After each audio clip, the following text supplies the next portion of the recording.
Hello, thank you for joining us. My name is Dale Stanek. I am the Director of Safety here today, Doran. With me today on the call is Jason O'Brien, our Hours of Service Manager, and Pat Timon, our IT Specialist. Well, let's go ahead and get started.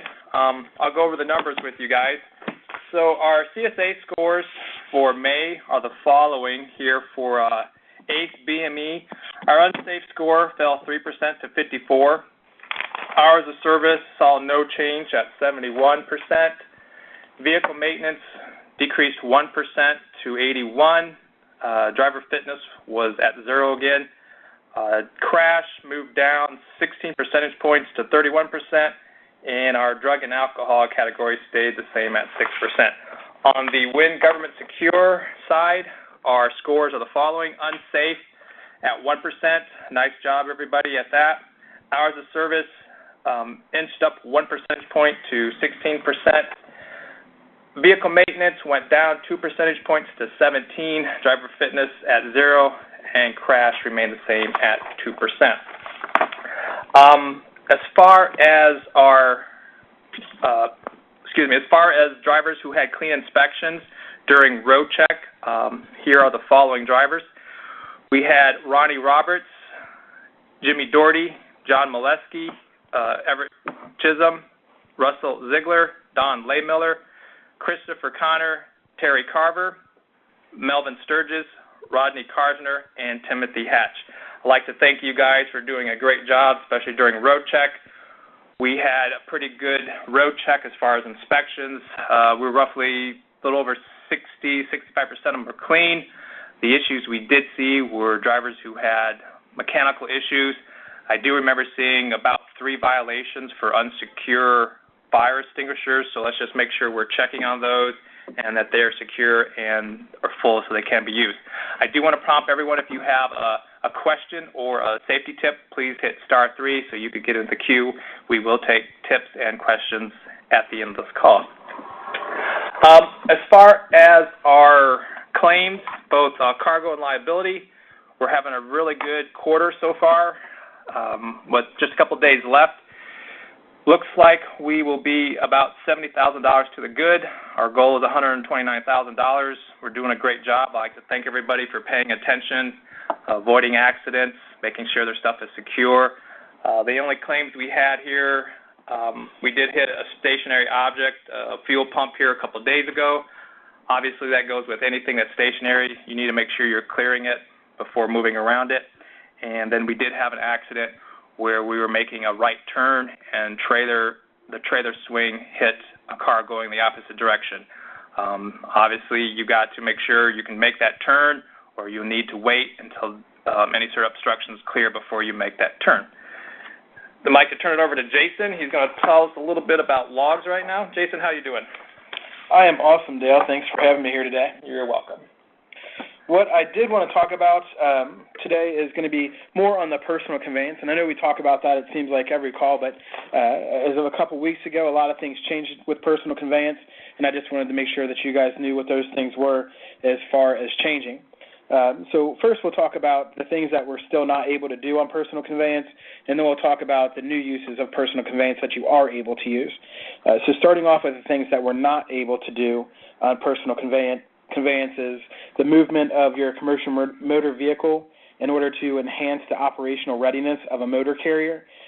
For example, bypassing available resting locations in order to get closer to the next loading or unloading point or other scheduled motor carrier destination. So basically, you can't position yourself into a better location by using personal conveyance. After delivering a towed unit, well, we're going to not talk about that one because that's not anything most of you guys do. The next point would be continuation of a commercial motor vehicle trip or interstate commerce in order to fulfill a business purpose, including bobtailing or operating with an empty trailer in order to retrieve another load or repositioning a commercial motor vehicle, tractor, or trailer in the direction of the motor carrier. Let's see, the next one would be time spent transporting a commercial motor vehicle to a facility to have the vehicle maintenance performed. So if you're going to have your truck work done, that's going to be normal drive time. After being placed out of service for exceeding the maximum periods permitted under Part 395 of the regulations, time spent driving to a location to obtain rest, unless so directed by the enforcement officer at the scene, so you can't use it to drive somewhere in personal conveyance if you're over your hours of service, unless directed by the safety personnel. And then the last one that we'll talk about, what you're still not able to do, is time spent traveling to a motor carrier's terminal after loading or unloading from a shipper or receiver. Now, the parts that have changed that you can do, that have, of course, are the same old things too. Those are still available. So, time spent traveling from a driver's en route lodging, so such as a motel or truck stop, to restaurants and entertainment facilities. Commuting between the driver's terminal and his or her residence, between trailer drop lots and the driver's residence, and between work sites and his or her residence. In these scenarios, the commuting distance combined with the release from work and start work times must allow the driver enough time to obtain the required restorative rest as to ensure the driver is not fatigued. So if you're in that situation and can use personal conveyance for that, the personal conveyance time can't be used as part of your 10-hour rest break. That would still have to be beyond that. Time spent traveling to a nearby, reasonable, safe location to obtain required rest after loading or unloading. So that's a new thing. So if you run out of time and you're at the shipper or you're delivering, you can use personal conveyance to go to the nearby, reasonable, safe location on personal conveyance. Let's see here. Just one thing I'd heard everyone has always said, just make sure you put notations on what you're doing with that. Well, yeah, I hope anytime you change a status, there's a notation with it of some sort, just to make sure that everything's clear. The more information that is on your log, the better it is usually for you and law enforcement. Yep, usually it's going to be an officer to make that determination that that was the closest, safest location. All right. So the next point that we have would be something that you're able to do now is moving a commercial motor vehicle at the request of a safety official during the driver's off-duty time. So if you have an officer tell you to move the vehicle, you can do that in personal conveyance if you're needing to move it. The next point would be time spent transporting personal property while off-duty. So if you're moving personal property, I know we have some guys that have campers out there that they haul. They'd be able to do that in personal conveyance now. And the last one for the new things that you're able to do is authorized use of a commercial motor vehicle to travel home after working at an off-site location. So after you make your delivery, you're able to go home using personal conveyance now if you were out of regular hours. So those are the new changes to personal conveyance, and that's kind of the guidance sections with the FMCSA. And that's kind of what I had on that, Dale. Oh, thank you. Like I mentioned, you want to hit *3 if any safety tips or questions, but always make sure you make notations on your logs. That way, if you are stopped by an officer, it's there. It explains what you're doing. So there's always going to be, their interpretation that was the safest, closest space you could have stopped and things of that nature. That's right. So I do want to remind everyone we are getting closer to the end of the month. We're just a couple of days away. If you haven't completed your online safety meeting or an in-person safety meeting, you can always go to terminals for that. But my best suggestion is the online safety meeting. You go to Driver's IG, click on that, and you'll find a link for the video that's about 12 minutes long, I believe. So last I looked yesterday, we only had about half of our drivers who have completed that. So just to remind everybody, if you are obviously active and haven't still active, at least at $15,000 worth of revenue, don't have any accidents, and no failed roadside inspections, you're eligible for the bonus as long as you complete the meeting. So, and stealing Jason's thunder, make sure if your tractor trailer maintenance is due, your inspection, get that turned in this month. That's right. June's coming to an end here, and then there's a lot of inspections out there. Yep. So please get those done before June 30th. We'd like to see them before the end. I did want to make mention, I know this last month our unsafe score did go down 3%, but unfortunately during the month of June we have had a rough go of our unsafe violations. So far this month, ACE drivers have had 5 unsafe driving events, and it ranges, the majority of them are speeding, 3 of them were speeding, 2 were 6 to 10 over. The other one was failure to obey a traffic control device, and then we had a lane restriction. Up to this point, we're doing a really great job. This gives us 12 for the year. We're way over our goal.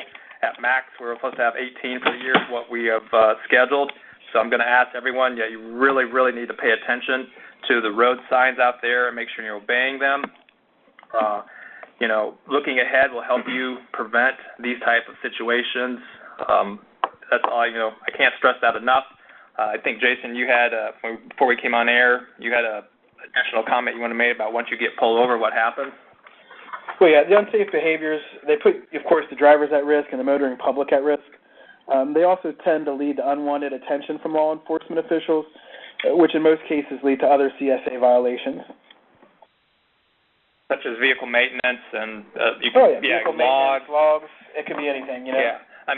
What they end up doing is once the driver is pulled over, they will pull up the DOT number of the carrier and then just look to see where that carrier struggles. And our 8th BME side, we're over on hours of service and vehicle maintenance, so that just gives them the heads up of what they need to look at, and they will look into those 2 categories to look for additional violations once they have you pulled over. So if you're not speeding, or if you're if you're in the correct lanes, there's no reason to get pulled over and be subject to additional violations. So once again, I just ask everyone, please just make sure you're paying attention to the road signs and you're obeying them when you come across them, and don't subject yourself to additional violations. We really need to get this turned around so our score gets back in a line. Unfortunately, this month, between the 5 violations that we've brought on and the 7 that BME has, it's not looking good. We have too many violations coming in and not enough falling off, so our score is going to go up during next month. Is there anything else you wanted to comment on, Jason? Well, I do. I also want to mention, of course, July 4th is coming up. There's going to obviously be heavier travel days out there. It's expected that 39.7 million people are going to be traveling by car on July 4th. So if you're driving that day, just be aware that there's going to be a lot more traffic and there could be delays that day as well because of that. Oh, yeah, so just anticipate that. Obviously, make sure you have enough following distance with additional congestion on the roadway, additional chances of accidents, rear-end accidents especially. I would like to take this time to introduce our guest, Pat Timon. He's been with us for, almost 2 years? 2 years? Yep. He's our IT specialist. I brought him on today, wanted to talk about the cameras. I know the last safety call BME had, it was just briefly touched about that. Yeah. And I asked Pat if he could do some additional research and just talk to about the camera options that we have here with ACE. Pat? Yeah, thank you, Dale. So I'm here to talk to you today about dash cams. So in the technology field, I know there's a lot of mixed feelings with technology, with certain technology these days, especially in the trucking industry. But really our goal with technology here is to give you the tools and support that you need to be as successful as possible every day while you're on the job. Dash cams aren't anything new. Some of you may already have dash cams, but they're becoming more and more popular every day, especially in the trucking community. So we're on a safety call and you're thinking, what does a dash cam have to do with safety? How can it keep me safe and professional out on the road? Obviously, these things can't protect you from any kind of accident or help you during a crash or a fender bender, but these can definitely help after the fact. So you're surrounded every day by drivers, amateur drivers, and I'm sure there's plenty of instances where an accident happens and the blame is usually shifted towards the professional driver. With these devices, you'll have a form of backup or hard video footage that you can present to law enforcement, lawyers, safety departments, and it may be possible to get you out of a bad situation. So Ace and Bennett have a partnership with this company in order to get you a good price on these dash cams, these specific models. We have to offer you guys, it's a dash cam made by a company called Falcon Eye. They're easy to use, they're easy to set up, and they have plenty of good features. Great video quality. It has a wide angle lens, so it gets the whole road out in front of you. And bunch of different settings. You can either have it power on with the truck power or with starting the truck, or you can turn it on whenever you feel like you want to. It comes with an 8 gig memory card, and you can purchase a larger memory card and you can install that yourself. But with an 8 gig, it should be sufficient. It should store about 2 to 3 hours worth of video footage, and with that, you'll go back and delete the older footage, so you can just pretty much set it and forget it, and it'll just keep on recording until you have it instant to where you want to review.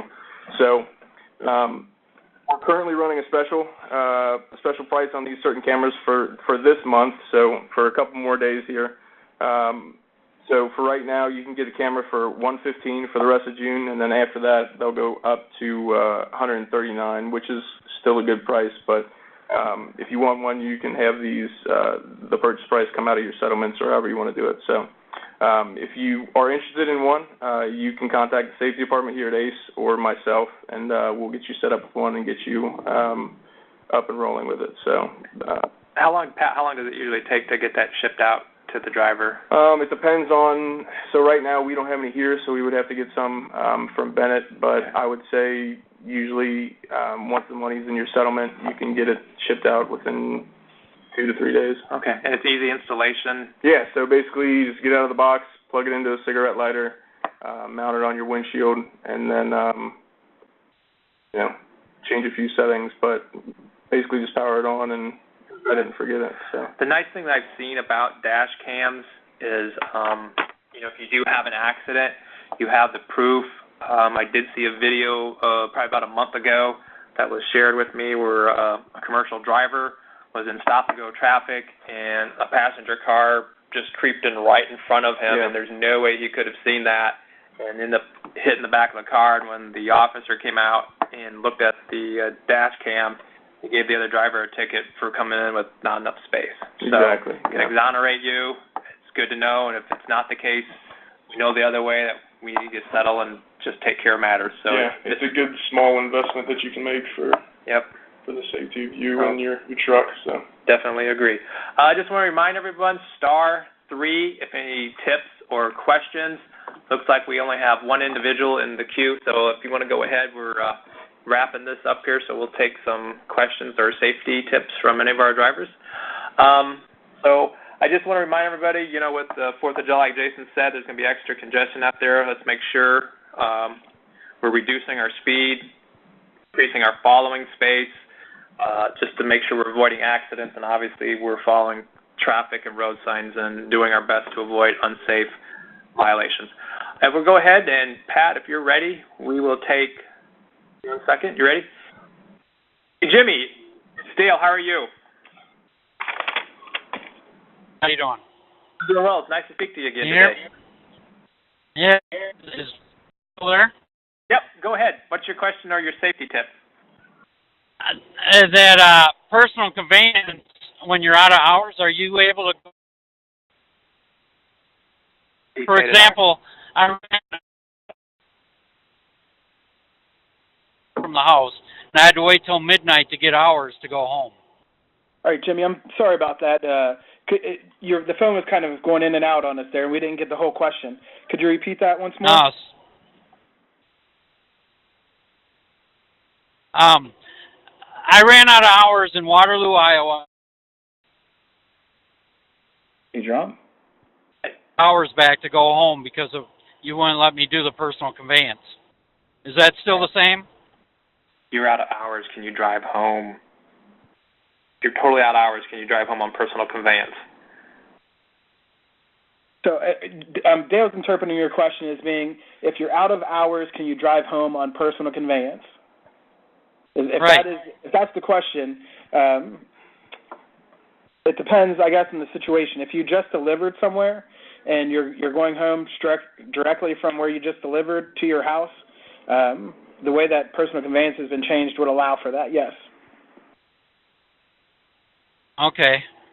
But it would be like directly from delivering directly home.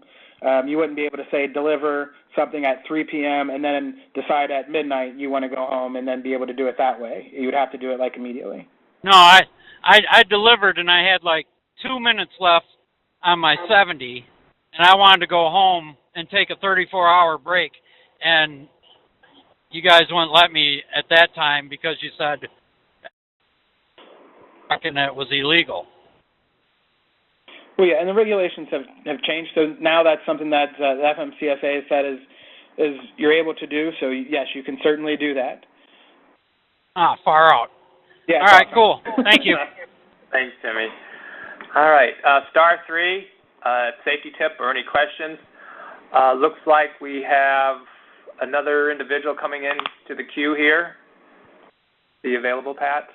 Oh, there he is. Mikkel? Oh. Hey, how's it going? Doing well. What's your question? I've got a question, like the other gentleman, as far as this going home.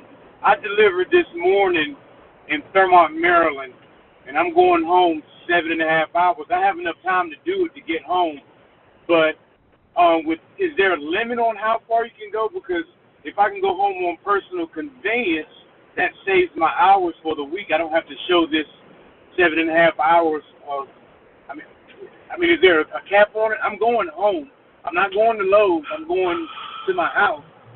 So is there a cap on how far I can do this personal conveyance? No, there's not. The one thing I tell you, though, if you have the hours, it's my belief you're best to be using them just so, because if you do get stopped, the officer's going to interpret some of that, which this is all guidance, and that always just concerns me with, the officer's interpretation. Now, if you're going home and you got a 34-hour, you will use your hours to get you back 70. Right, okay. The one thing I would always recommend if you do have the time and it's not going to affect your 70 hours for your driving is go ahead and do regular on-duty driving. And the reason that is because you can't get in trouble for that unless you go over your hours. So if you're not going over your hours, that's always the thing to do. And to use personal conveyance kind of is the last resort. So if you need that extra time, there are things built into where you can use that a little bit more now. And if you have the time, okay. Yeah. And with some of the local work that I do, so if I do 2 loads in a day, on the last load when I know I'm coming back home, can I go personal conveyance to go home, or just use the hours if I have them? For the last load of the day, like if you're on your second load and you delivered, and say you delivered at 13 hours and 45 minutes and you're 14, so you've got 15 minutes left. So, right. Personal conveyance, yeah. Okay. Good deal. Thank you, McKelly. I just want to make sure everyone's aware you got personal conveyance. You just need to use it cautiously. Don't use it excessively because that just opens up the door for officers to look at that. Thanks. Yeah. All right. Our next caller, Ivory. Hold on. Coming in. There he is. Ivory, you're on. Yeah. How are you? Yeah, I just got a question. I'm fine, finding a frog here. I've been hauling steel for a long time, but I heard somebody told me that I knew they passed a law that you couldn't cross extra chains suicide or out of the side. But shotgun, I always thought you're supposed to exo. I heard they don't even want you doing that now. Is that true or not? I have not heard that. I'll have to look that up for you. I have not heard that. Okay, that's what I was wondering, because I thought you had to in a way, shotgun. You know what I'm saying? Right. Well, that could change from state to state too. From what I can tell you, obviously, Ohio bad. Obviously, you gotta secure your cargo so it doesn't leave your trailer. And I know about that. Yeah. So I've not heard that. I'll ask. Bennett hired a securement expert, Robbie. I can't remember his last name. Robbie is his first name. That's right, too. Yeah, I don't remember his last name, but he called me today on a different question. I'll ask him. So I'll get back to you on that. All right, Ivory. Okay. All right. Thank you. All right, we've got a couple other callers here in the queue. All right, looks like we need a second. If you do have any questions, star 3 for tips and or questions. All right. Oh, is Don available? Yeah. Hey, Don. Hello. How are you? Doing good. How y'all doing up there? Doing well. Don, friend of the show. Have a suggestion. Go ahead. Yeah. Suggestion on safety. We've got a hickey, I guess, with striking another vehicle. All right. Y'all didn't go through all to explain all of it. That wasn't oversized, which cannot see the rear of him. Okay. From our accident, yes. Yes, sir. From the driver's seat, you cannot see behind you. The guys in question, 15-foot diameter, 20-foot behind your mirror, so you cannot see the end of it. Okay. Some of these units are 175 foot to the other end of it. True. We have tools. We have escorts. That is true. If you do not use your tool properly, shame on you. Yep. Dale, you've heard me preach this before. Yes, I have. We can't do it all. The exposure is crazy out there. We depend on our people behind us. That is correct. This person behind was dismissed after the accident. Should be. If they cannot give you a good deal, you've got to be on top of your game and keep your tools sharp. I'm not calling a person a tool, but that escort is a tool. That's correct. What if you had one of your children go into surgery with a brain surgeon with rusty tools? Right. Shame on you. Right. You know, our mirrors are our tools, our radios are our tools, our eyes, our thinking. You know, we have to stay sharp on it. Things are going to happen. They shouldn't happen. If we try to strive and do better on using our tools properly, we shouldn't have these incidences. That's right. It's going to be a short soapbox day today. I'm sure you've heard me bitch a lot before, but I'm done. All right. Thanks, Don. We always appreciate you calling in, Don. Appreciate it. All right. Stay safe. You, sir. Bye-bye. All right. Looks like we have one additional caller. Sean, another friend of the show. Hey, yeah. Sean, how are you? Pretty good. How are y'all doing? I'm doing well. I think this is about the third meeting in a row that you've been able to call in. Thank you. No problem. Hey, I have a question for you. I missed your dates on, you were saying, on how many safety meetings we were supposed to have by the 30th. How many did you say we had to have done? You need to do one a quarter. So I think when did you start with us? In March, was it? April. April. So you would have done an in-person one here in orientation. So you would have, this one for second quarter is already done. Okay, and I did one online. I wasn't sure how many we had to have. Oh, that's fine. You just obviously got a little extra learning on your part completed. But so starting in July is the third quarter, so you'd want to either do one in person or online. Okay. All right, that was the only question. I missed that date. Just got done putting a starter in, so I'll try. I missed it when you said that date there. No, that's fine. That was the only question I had there. Yep. All right, I appreciate it. Y'all have a great day. All right, thank you, Sean. All right, thank you. All right, yeah, just to clarify for everyone, you need to do one meeting per quarter, a total of 2 in person and 2 online. So if you didn't do one in person this quarter, you can go ahead and get one done online. And then just look out. We will start planning for some in-person meetings here the third quarter and fourth quarter for people. So, Jason, did you have anything else that you wanted to comment on? Well, yeah, this is when I usually mention inspections being due by the end of the month, but we've already discussed that, so I think we're set. Remind.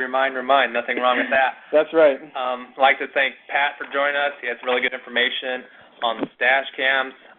Got a really good price at $115 for the next 3-4 days of the month here. So if you're interested, go ahead and get a call in, and we can get you a camera. And use it for what it can be. As Don says, it's a good tool to have. So I'd like to go ahead and wrap this up. I thank everyone for calling in. Appreciate the call-ins. And as we get close to the end of this quarter, we are looking at July 4th. Just be extra careful out there with all that extra congestion. Leave enough space, following space, and then watch those road signs. We really need to curtail our unsafe violations here for the next couple months to get us back underneath the goal. Appreciate everything you guys do. Without the hard work you do, there's no need for us. So we're here to help you guys out. Any questions, you can always call us. We'll help. With that, I just thank you. Jason? Thank you, guys. Again, I always do appreciate everything you do as well. Everybody have a happy and safe 4th of July out there. Enjoy your barbecues and light up some fireworks. All right. Thank you. Goodbye.